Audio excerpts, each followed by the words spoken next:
Hey everybody, Victor here from the Nerdy Tribunal. Today we're going to be going over who the Inhumans are and who's part of the royal family. So we do have Inhumans coming out next week through IMAX in the theaters and will be released a little bit later through ABC on TV. So Inhumans have been introduced in the Marvel TV series already through Marvel's Agents of S.H.I.E.L.D., but they haven't really kind of gone in detail how they came about and where their source of power comes from. We do know that the Kree is involved and had a hand in making the Inhumans. In the comics, we do know that the Inhumans have been around for millions of years. They've been around since the beginning of the Kree-Skrull War. And the Inhumans came about when the Kree wanted to build an army to go against the Skrulls. They found humans on Earth and experiment on them. What they did was added Eternal's DNA into humans and kind of went from there. With Inhumans, there is no special powers or anything that comes with the DNA in their bodies. It's only when they come in touch with the Terrigen Mist, that's when they go through metamorphosis. They're encaged in a cocoon, and when they come out, they have special powers. Special powers seem to be random, and there seems to be some kind of side effects at times. Some people go through the deformities, maybe some genetic damage. Like, for example, Lash from Agents of S.H.I.E.L.D. came out super strong, had energy, manipulation powers, but totally non-human looking.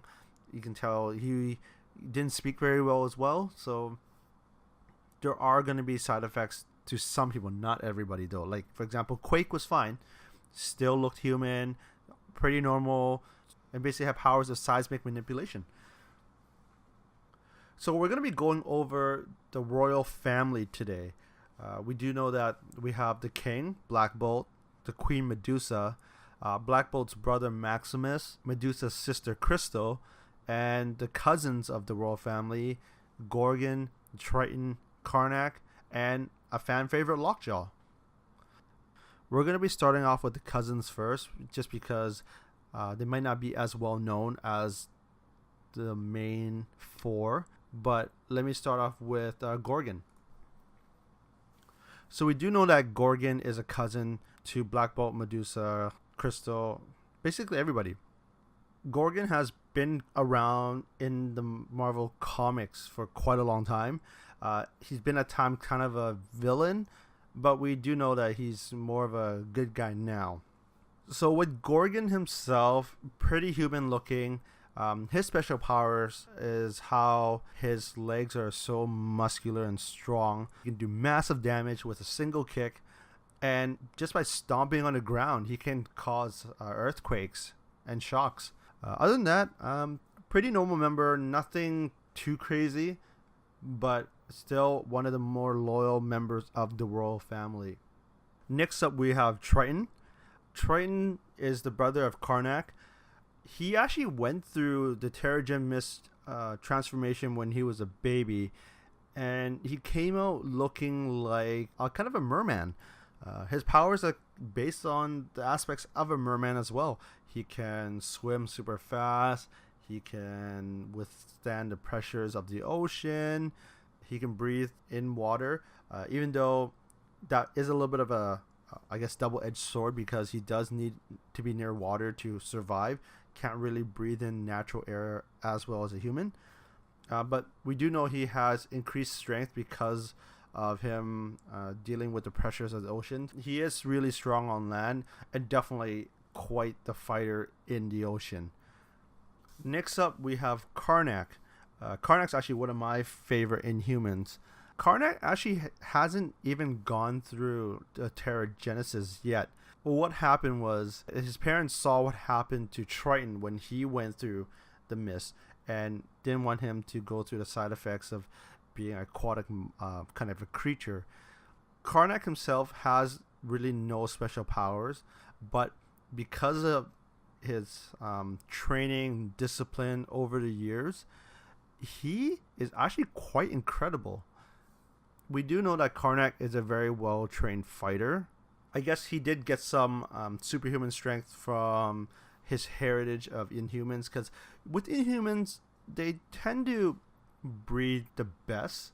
They always try to find the two best potentials and breed them together to have a better Inhuman. Therefore, generations and generations of more powerful and stronger Inhumans. So from that, he does have a bit of a superhuman strength. Nothing too crazy, but still pretty strong or compared to a human. But the craziest thing about Karnak is, because of his discipline and training, he has the ability to notice I guess you can say, the weakness in everything. For example, let's say he was trapped in a room of steel. He would be able to focus in, realize where the weakest points are in the wall, strike those points, and get out. We've seen him done some pretty crazy things over the years in the comics. Like, this guy can take on Jean Grey while being mind controlled and find his way out just because he's that disciplined. So it's pretty insane that he hasn't even gone to Terrigenesis yet. So I don't know if he ever will, but I can imagine it's pretty crazy considering what he can do already. So next up we have Crystal. Crystal is the sister of Medusa and also cousin to Black Bolt and the various other members of the royal family. We do know that Crystal's real name is Crystalia Amaquilin Maximoff. So I know that most people, if you're into comics and you hear the name Maximoff, it kind of just rings a bell. For those that don't know, the Maximoff last name is the last name for both Quicksilver and Scarlet Witch. So the reason why she has a Maximoff last name is she was actually married to Quicksilver for a short period of time. They're not together anymore. They're both doing their own thing now, but they were married for a brief period of time in the comics. So with Crystal herself, she's actually one of the more powerful Inhumans in the royal family. She has the control fully over the 4 basic elements, which are earth, air, fire, and water. She can either control them individually, or she can actually combine them for some pretty devastating effects. We've seen quite a bit in the comics. She is quite the fighter herself and can definitely hold her own in a battle. Next, we're going to be talking about Maximus. He is the brother of Black Bolt and cousins to everyone else in the royal family. With Maximus, he's always kind of been, I guess you can say he's kind of been like a Loki, always challenging his brother for his title, for the throne, never kind of happy with where he is. And we do know that in the Inhumans movie/TV series, he's going to be fighting Black Bolt for the title of King of Inhumans. So with Maximus, he's quite the genius. He's excels at basically everything, like in terms of like mechanics, physics, science, technology. He's kind of a master of all that. And that's not even talking about his gift yet, his powers, where he has mind control. He can control people, he can wipe memory, he can do amnesia, and even exchange consciousness with another living being, human or non. Quite the extent of abilities when it comes to mind control. Definitely not on the level of like Xavier or Jean Grey, but definitely no slouch either. So before we go to the King and Queen of the Inhumans, we're going to be talking about Lockjaw. So we know Lockjaw used to be a human, but from Terrigenesis, he transformed into his canine form. In the comics is like very smart. He can talk, and he's actually very, very kind of like a Renaissance man. Where in the series from the trailers doesn't seem to reflect that. But once again, we don't know yet until we actually watch the series. But Lockjaw himself, his power is to teleport himself and people around. We do know that he can teleport from Atilion, the Inhumans' home city on the side of the moon, all the way to Earth. So we do know that his teleportation powers is quite superior when you compare that to like Nightcrawler, where he has to kind of know where he's going, and he can't go that long of a distance. He can do short bursts, whereas you can see here Lockjaw doesn't have quite the limit as Nightcrawler does. So we're down to our last two. We'll go with the queen first, Queen Medusa of the Inhumans. We do know that Medusa's real name is the Medusalith Armaquin Boltagon. She was the cousin of Black Bolt, but they fell in love, they got married. And once again, with Inhumans, they tend to breed the best together, which is kind of why they're married. Medusa's actually been around for quite a long time now in the comics. Even before they revealed she was Inhuman, she was a villain that was going against the Fantastic Four quite often. And even at times, she actually was part of the Fantastic Four. But now we know that she is Inhuman, she is a queen, and she is quite the threatening queen. With her powers, she has the full control of every single strand of her hair. She can control the growth, the length, and basically do anything she wants with her hair, with her mind. We also do know that each single strand of hair is strong as steel, so you can imagine the destructive force and the abilities that she can do with her hair combined together down to the single strands. And kind of a side note from what we've seen with the new trailer with Inhumans, they definitely did a bit of a better CGI with her hair compared to the first trailer. So I'm really excited to see the full extent of what she can do with her hair, because it looked pretty good in the new trailer, and we know it's a huge upgrade from the original trailer. So that's something to kind of look out for. So last but not least, we have the king of the Inhumans, Black Bolt. His real name is Blackagar Boltagon, and no, I'm not joking, that is his birth name. So Black Bolt is the child of two of the top geneticists from Attilan. We do know that with Black Bolt, it's kind of a different story in terms of how his Terrigenesis came about.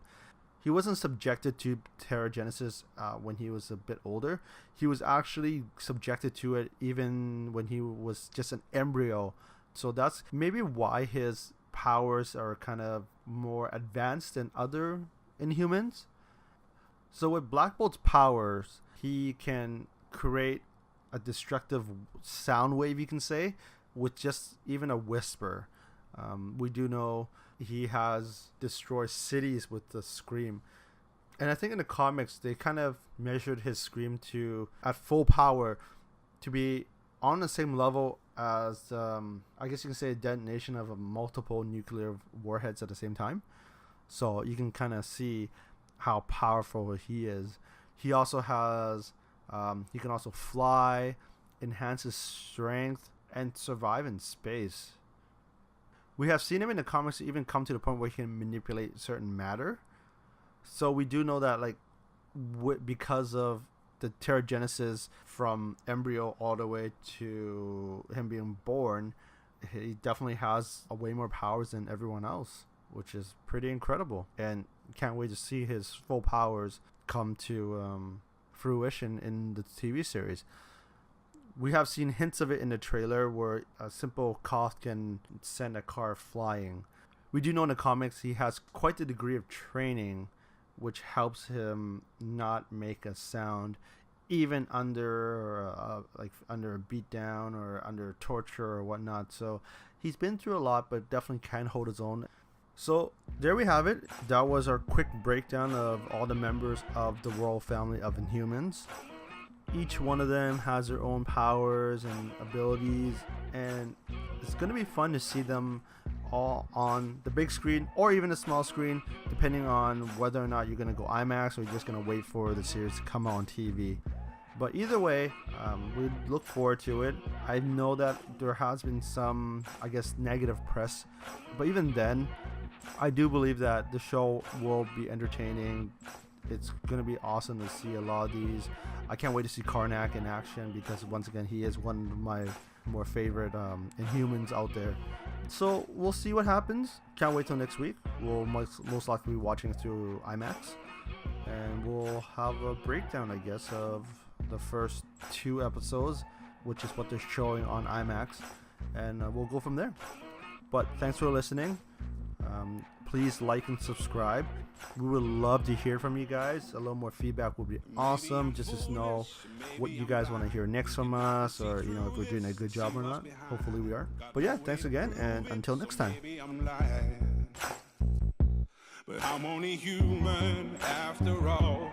I'm only human after all. Don't put your blame on